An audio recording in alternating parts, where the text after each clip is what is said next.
The tabernacle in the wilderness, and then later on the permanent structures of the temple, were a specific guideline that God gave Moses to point to Jesus Christ. These things were the embodiment of his ministry. The outer courtyard was the altar of sacrifice, the brazen altar, the laver. The holy place, the inner workings of the tent, was the table of showbread, candlestick, the altar of incense, and then in the inner part was the most holy place where the Ark of the Covenant was resting. The brazen altar was the place where the animals were sacrificed, meaning lifted up high, ascending, or slaughter place. It was the place of slaughter and killing for our sin. And that was dirty work. So they had the laver. The laver was the place where water was in a nice, beautiful bowl, and it was actually a place for cleansing. And then they could enter the inner workings of the holy place inside the tent.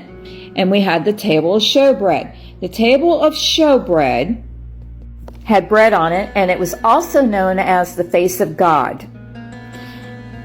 The golden candlestick was continually supplied with oil and constantly burning. It was the light inside the tabernacle. The altar of incense was a good smell to God. It was represented by prayer, and the Ark of the Covenant had the mercy seat on it, and the priest would go sprinkle blood on there one time a year to atone for the sin of the people. Blood was sprinkled from the brazen altar on the mercy seat.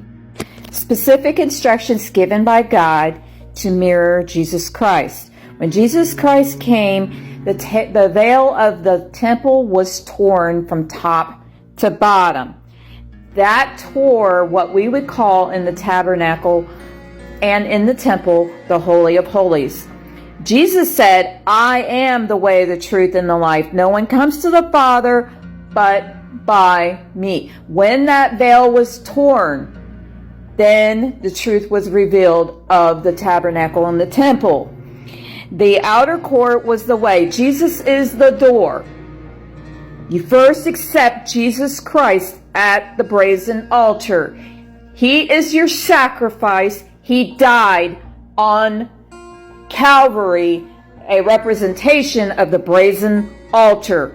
Then you are washed and purified by the Holy Spirit and water baptism. Then you can enter the inner sanctum, the life and breath of your soul.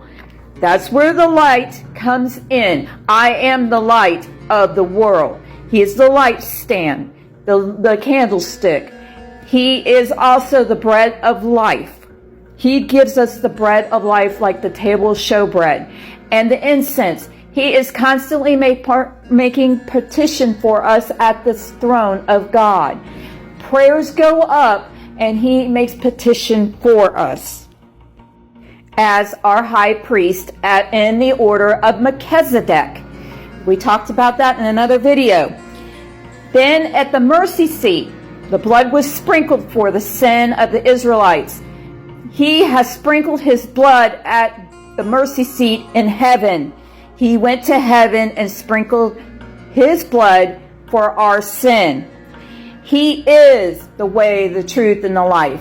The way is in the gate, the courtyard, the outer courtyard, through that brazen altar, through the water baptism. Then you have the table of showbread. He is the bread of life. He is the light of the world. He gives us petition through the incense. He is the prayers that we have, and then sprinkled the blood at the feet of God. He is the way, the truth, and the life. Right there is a picture of the tabernacle and the temple. Jesus Christ is the fulfillment of the Old Testament. Love you all.